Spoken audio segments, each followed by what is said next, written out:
Hello and welcome to another episode of the Socialistics Podcast. This is Jason Yormark for another episode of Social Media Agency Stories. Sometimes those stories aren't just social media, but oftentimes they are. But today I'm excited to have our guest, Tom Bartholomew. Hopefully I pronounced that right. I think it's pretty self-explanatory. And he's got a really interesting background. He runs the Bartholomew Media Group. And what we're going to talk about today is really around his journey around going from kind of a generalist to kind of niching down, which is something that, we're trying to do and thinking about. So super interested in that. So Tom, welcome to the show. Tell us a little bit about your background, who you are, and how you came to be where you're at. Yeah, well, thanks, Jason. Sure. It all started back when I was 14 years old. My dad was a builder, and he had me come out to a job site one time doing some vinyl siding, which is the exterior of a home. And I was kind of excited. I got to go to a job site and check it out. And we got on site and he showed me a few things. And then he said, okay, here's your time. Here's an electrical box. And I want you to trim it out with some vinyl with some J-channel. I thought, okay, this will be good. I thought I was really, my first job site, 14, how teenagers are, right? Thought I knew everything. And I put that on there. My dad came and I showed it to him. I was so proud I had it done. He said, great, now tear it apart because it's not straight. And he taught me a valuable lesson. And I learned from my dad doing construction growing up. And when I was 19, him and my mom sat me down and they talked me into getting my builder's license. So my dad and I, we became partners. And around that same time, we realized that we needed to start advertising on the internet. This was back in the late 90s. So I built a website. Back then, there wasn't there wasn't the builders like there was today. So I had to learn a little HTML and kind of put everything together. And it wasn't real pretty now that I look back at it, but it worked. We did get a few customers back then with that. And that kind of started me off with my website building. And I worked in resorts in the wintertime, and doing that when I was working at the resorts, I always helped out with their website and their marketing because I knew how to do it. So I always kind of stepped up and said, hey, I can help out with that. So I kind of learned throughout those other jobs, different marketing, different aspects of hiring agencies. We worked with agencies at one resort I worked at and kind of marketing them and doing my construction business. And then recently, this was just last spring in March. It was March 8th. I resigned I was a senior manager at a resort, and I resigned from that job. On March 9th, I started my agency, Bartholomew Media Group. And then on March 10th, the pandemic, they shut the country down. Oh, jeez. Yeah. So I was a little nervous at that point. I mean, I knew stuff was happening. And like you said, I was a generalist at that time when I started my agency. I built some worked for some dentists and a restaurant. And then I finally got a customer that really resonated with me. And that was my first customer as a builder. Okay. Like I just said, I was a builder growing up. My dad taught me. I did that for 20 years with him. And then on my own, well, when I got this customer doing their digital marketing, I built their website. We designed a logo for them. And that really resonated with me. And that's where I really decided that this is where I'm going to focus. I've heard the saying, riches are in the niches, right? So I decided, I'm going to go all in on this, working for contractors because I could speak their language. I understand their nomenclature. When they talk about what they're doing, I understand what they were talking about. And it just really worked well when I was working with that contractor. Outstanding. So, so you did this past March. How have things gone since doing that? Just get a sense of how much success you've had with it. Yeah, well, at first, like I said, I was kind of working for whoever, and I was struggling to find customers. I hear that all the time myself, but I was in that same position where I didn't know, especially starting out, I didn't know where I was going to find my next customer for building a website or a logo or anything like that. And kind of once I started niching down, I found that customer, a builder, and I started thinking about it more. And then I started thinking about where do builders hang out? I started joining groups on Facebook that was specific to contractors. I started focusing my marketing efforts onto contractors. And because of that, in these different groups, even in groups on LinkedIn, I started becoming an expert in that area. So those contractors are seeing me as an expert. I try to post helpful content. Don't really try to sell myself. I just try to help them. And in return, I'm getting business from that. So it's actually been quite a bit better. I'm able to get customers now. I'm not wondering or worrying where the next customer is coming from. No, that's awesome. What are the things that kind of jumped off the page for you in terms of once you kind of made that leap into focusing on a specific niche? What became easier, or what were some of the like top 2 or 3 things that really resonated for you in terms of reinforcing like this was a really good decision, and these are some examples of why? Sure. Well, one of the first things is just my workflow once I do get a customer, Mhm. because I don't have to go and research a new company, so to speak. I don't have to research a new way. Like, okay, so if I don't do restaurants and all of a sudden I take on a restaurant, well, now I got to, maybe try to figure out some booking software that I'm not using all the time, or something to that effect, something that's not always in my workflow. Well, now, since I'm working with contractors, that's my workflow.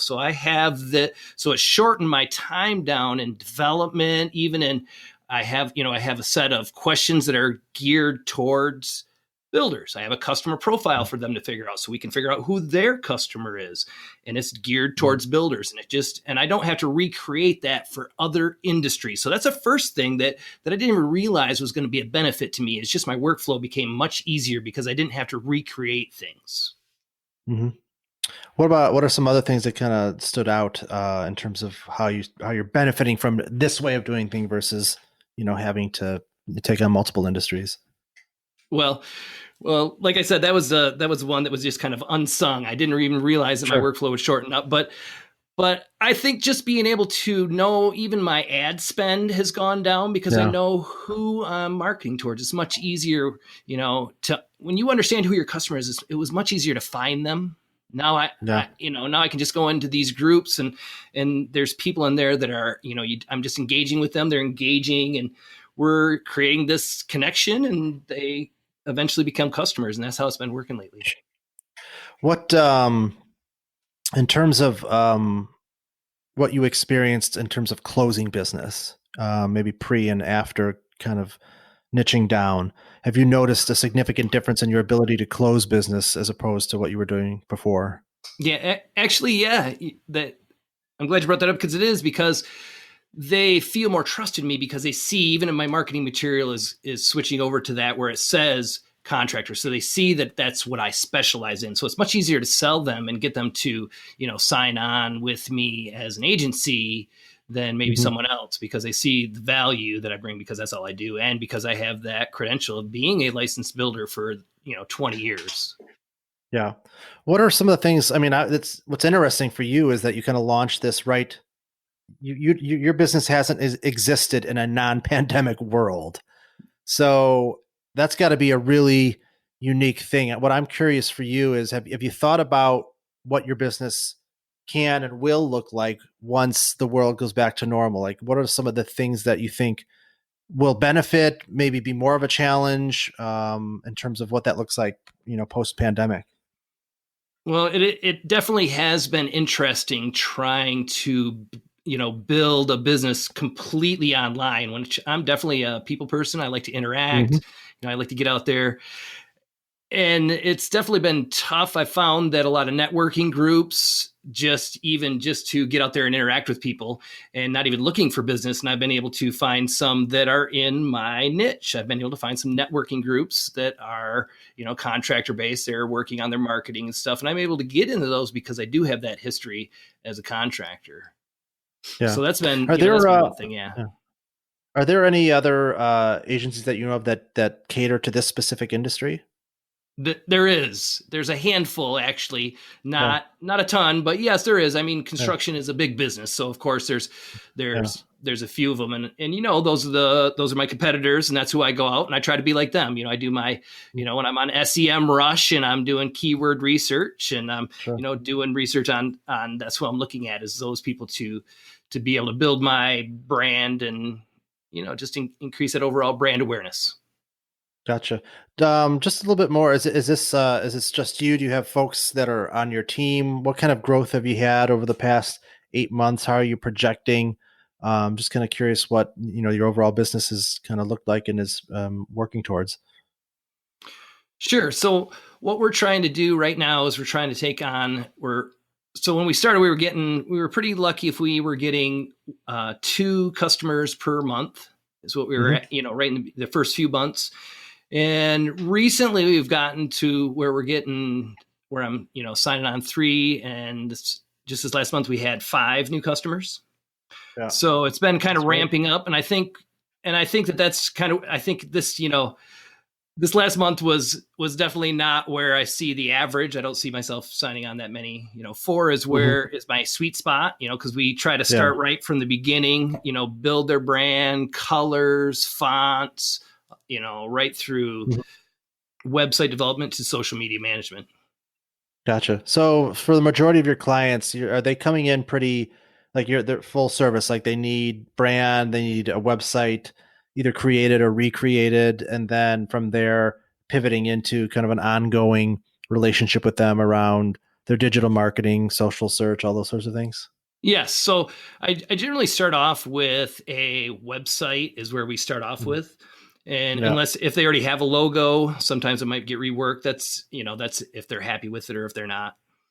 And then once they get to there, then I talk about how I can help them, then now we're starting to build that connection and that relationship. So that's when you sell them on the extras, on the monthly, whether it's content creation, sometimes we're writing articles about HVAC and sometimes we're putting out some articles about building a deck. So I can help them with that, and it makes it easier for that type of outreach for me to do social media management and for doing their content creation for their blog posts. It's easier for me because I understand what they're talking about. What so what do you do to differentiate? You had mentioned you have some competitors obviously in the space. What are the things that you do that you think make you guys unique to the clients that you're trying to attract? Well, I think it's my experience. I mean, I think that's really Yeah. hands down. Even the competitors that I've been trying to find, to kind of gear my marketing towards and to learn from, because obviously, Hmm. people have done stuff. And so I reinvent the wheel half the time.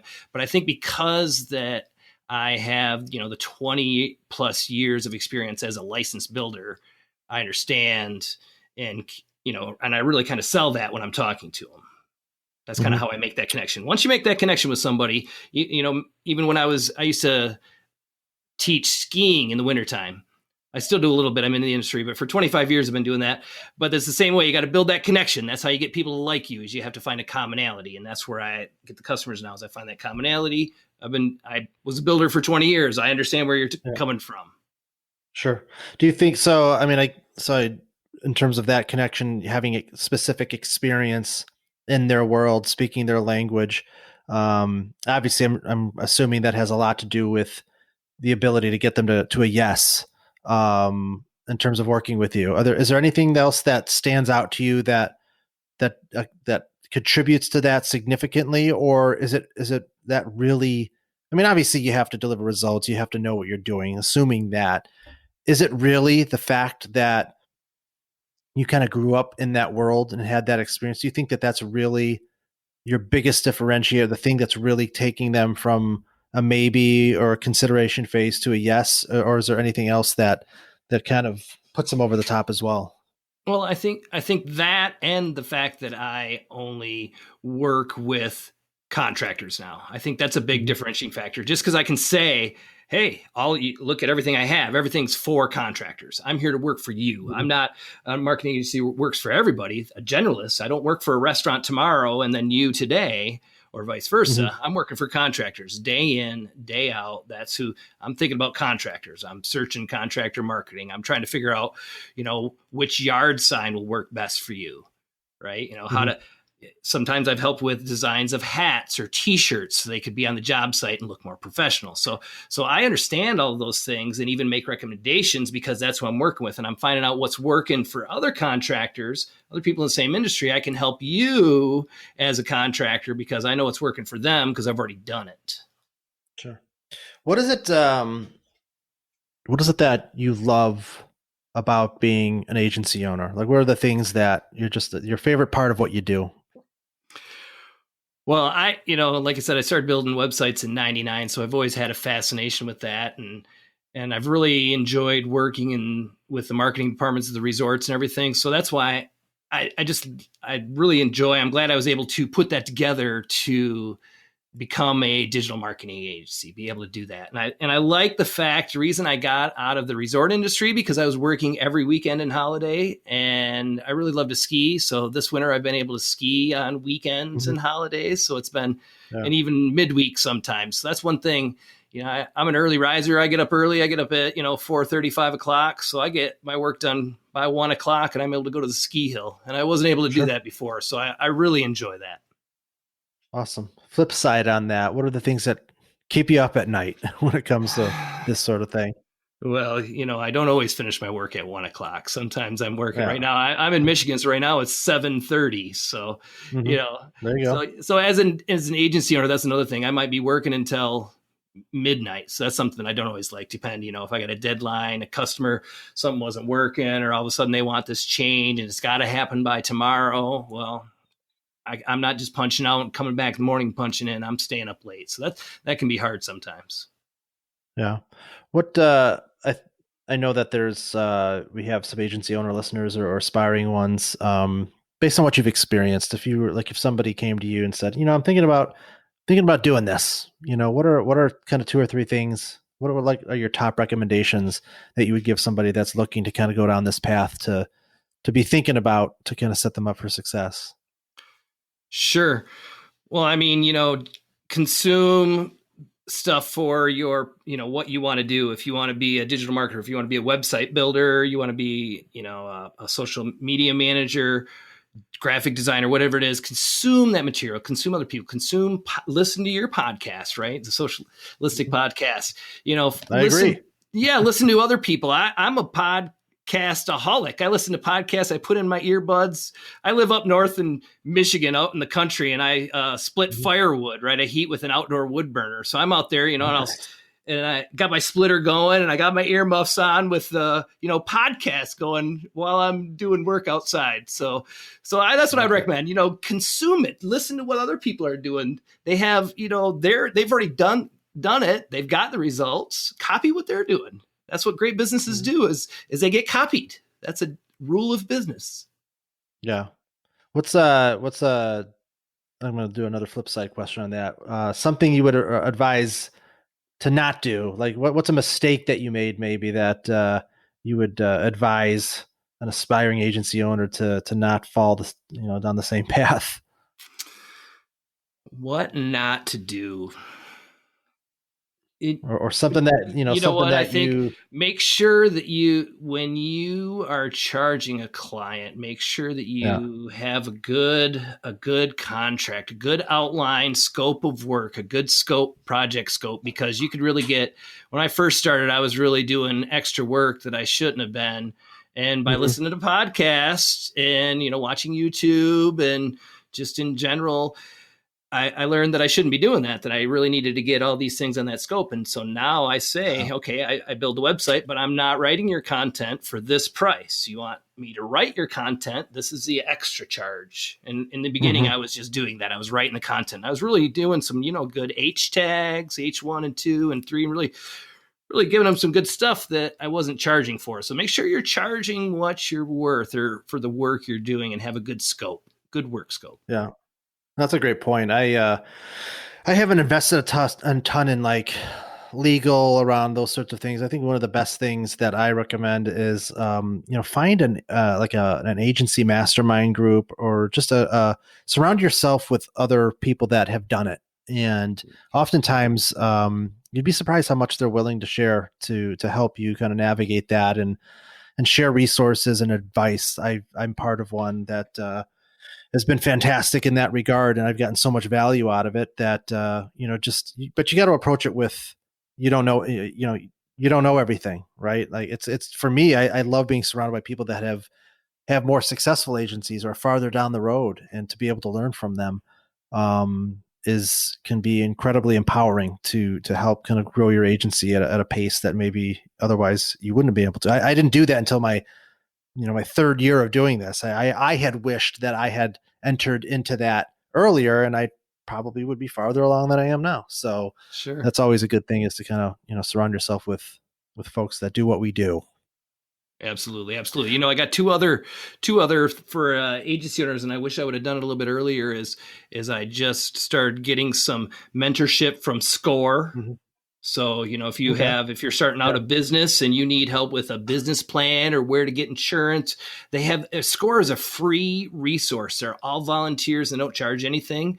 I'm not affiliated Yeah, with them, good except for idea. now I just started a mentorship program there. I just thought it would be Yeah. something that's not what I do. So I'm reaching out to people that do that stuff. Right. And the other thing I would recommend that I've been doing for the last few years is Toastmasters.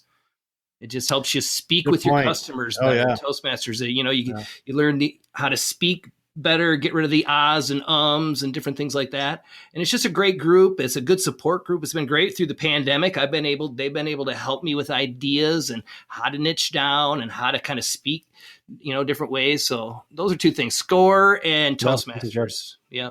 No, that's really good tips. Because I could use some help with the ums and ahs. Even at 47 years old, I'm still guilty of doing that. I am as Um, well. See, I just did it right there. It's that you don't feel comfortable with silence between words, so you got to fill the gap. Like, I'm aware of it, I know it's happening, but I still do it. So, what is one of the other things that I love to ask folks on this show is, what are they reading? What are they watching? What's your favorite gadget or piece of technology lately that you just can't seem to put down, for my own selfish reasons? Because then I gives me another reason or to buy something. So what stands out for you in any of those categories?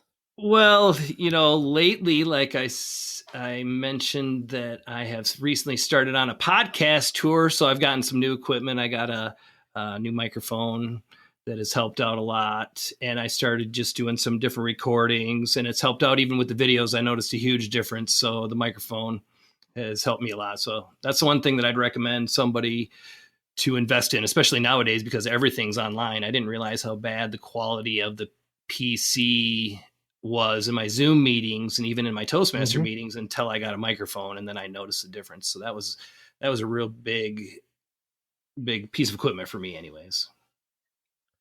Yeah, that's a good point. I mean, when you start a podcast, obviously, most people invest in that anyway. But even if you're on if you're having a lot of conversations with people, it's really the bar is pretty low. You can get a mic. You can't see it on this because it's audio only, but getting a microphone and a stand, it's under $100, and the sound quality is astronomical compared to kind of your traditional non-microphone based things. So if you're doing a lot of interviews or interviewing, I'd highly recommend just jumping on Amazon and grabbing a relatively affordable microphone, especially in this day and age, because every more and more people are online. So outstanding. So anything that I didn't ask you today, any other tips or thoughts or things that you want to share that I didn't ask? Well, I'm sure there could always be lots of things that we could talk about in the digital marketing space, but I think really, Sure. I think for somebody coming in, somebody's listening to your podcast, an agency owner just starting out, I would really recommend trying to figure out who you want to serve. Who do you resonate with? Try to pick that niche. Because once I found that person, it was so much, I was able to, like I said, I was able to get the customers a lot easier than I was in the very beginning. And I see that growing a lot in the future as well. Now that I've kind of dialed that in a little bit, I understand how to find them better. Definitely, figure out who your customer is, pick a niche.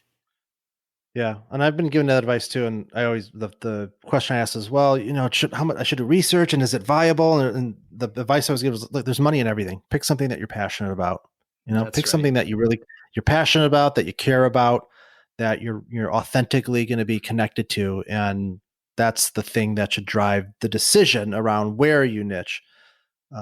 So I think most agency owners realize that they should be doing that, but it can be a hard leap, especially when you don't start that way. So, but it's really interesting to kind of hear your story and that you're having success with that. I love hearing those stories. So, really appreciate you taking the time out of your day to kind of share that with us. Where can people find you? Well, they can find me on my website, BartholomewMediaGroup.com. Bartholomew is BartholomewMew. So BartholomewMediaGroup.com. And it's got links to all my social channels right on there. Awesome. Well, Tom, thanks so much for being on the show today. Always great to hear from other agency owners. So thanks for being on today. Absolutely, Jason. And I really appreciate you having me on. Thanks a lot. Sure. Absolutely. And that does it for this week's episode of Socialistics. As always, like, share, review, find us on social, all that good stuff. Thank you for listening, and we will see you on the next episode.